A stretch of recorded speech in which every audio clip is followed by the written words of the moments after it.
परांजपे स्कीम्सच्या अथश्री ज्येष्ठ नागरिक निवास उपक्रमाने 25 वर्षांचा महत्वाचा टप्पा पूर्ण केलाय.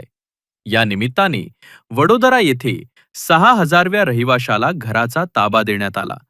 देशभरात अथश्रीचे सुमारे 16 प्रकल्प कार्यरत असून हजारो ज्येष्ठ नागरिकांना सुरक्षित आणि सन्मानपूर्वक जीवनाची सुविधा मिळते. अथर्शीची संकल्पना ही 2000 साली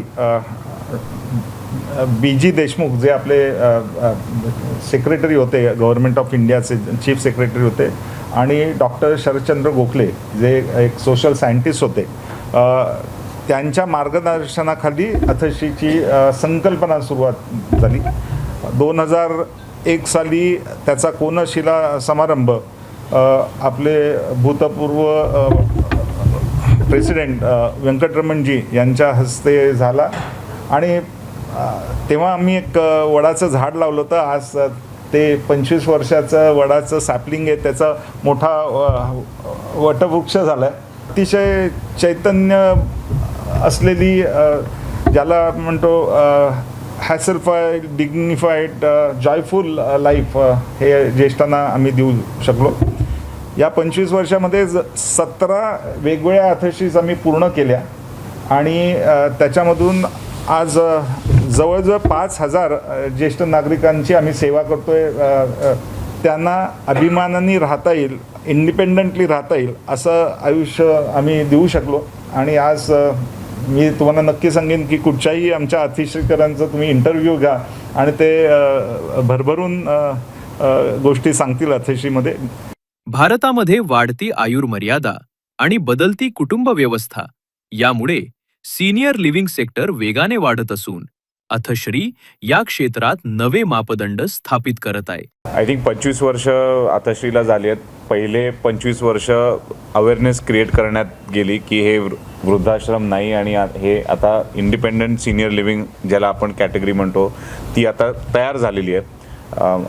आधी डिसिजन अथश्रीमध्ये किंवा सिनियर सिटीजन हाऊसिंगमध्ये घ्यायचा होता, रिॲक्टिव्ह होता की मुलं परदेशात गेली, दुसऱ्या सिटीमध्ये गेली, काहीतरी रोग झाला, त्यामुळे आता केपेबिलिटी थोडी कमी झाली म्हणून आपण मूव व्हावं, आधार असावा. ती सगळी गेले 25 वर्षाची एक थॉट प्रोसेस होता. पण आता तो थॉट प्रोसेस लाईफस्टाईलवर जातो आहे की का जायचं सिनियर लिव्हिंगमध्ये पेक्षा कधी हा डिसिजन घ्यावा ह्याच्याकडे सगळ्यांचा विचार होतो आहे. With it self says that की ही कॅटेगरी खूप जरुरी आहे. कारण भारतामध्ये 2050पर्यंत 21% पॉप्युलेशन भारतातलं हे सिनियर सिटीजन कॅटेगरीमध्ये जाणार आहे. सो ही खरंच पुढे गरज आहे, पण ती गरज एक लाईफस्टाईल स्वरूपी असावी. कारण आम्ही बघतो की पहिल्यांदी जे अथश्रीमध्ये रेसिडेंट्स होते ते वयवर्ष 70 तेव्हा फ्लॅट विकत घ्यायचे. आता वयवर्ष 55ला लोक फ्लॅट विकत घेतात. ट्रेंड्स चेंज झाल्यात.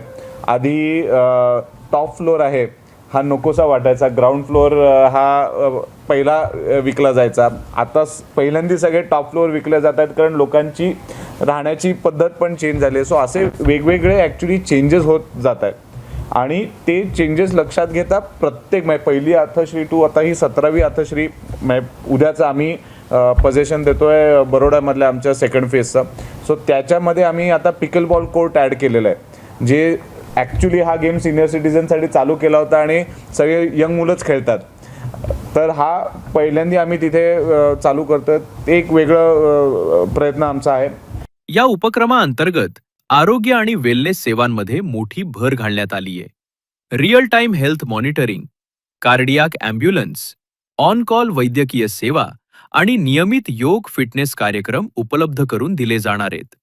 व्यवस्थापनाच्या मते ज्येष्ठ नागरिक निवास हा केवळ घरांचा प्रकल्प नसून स्वावलंबन, सन्मान आणि समुदाय जीवनाचा अनुभव देणारी संकल्पना आहे.